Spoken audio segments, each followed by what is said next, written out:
Hello guys, welcome back. In this video, we are going to discuss how we can find the element using xpath. You can see here, if I will refresh my page and I will close this inspect element, and there is a button. If I will click this button, so you can see login button pressed.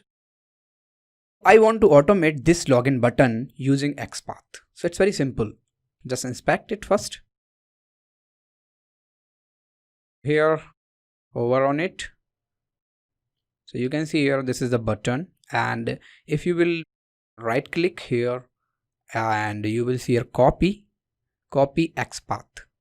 So copy this, and this is useful. And what you have to do is just you have to change, instead of tag name, we will use directly driver dot find element by xpath. So this is the function which we can use, and paste it. So if I will run this program, just see the output.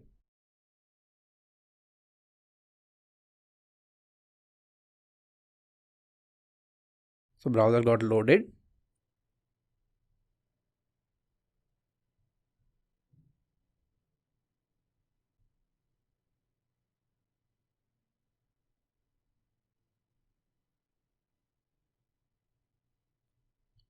Okay, here I did not use .click method, that's what it didn't click.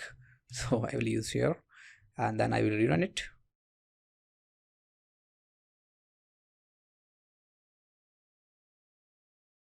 Wait for 5 seconds. Now you can see login button pressed. So in this way you can work with xpath. In next video we are going to work with CSS selectors. Thanks for watching.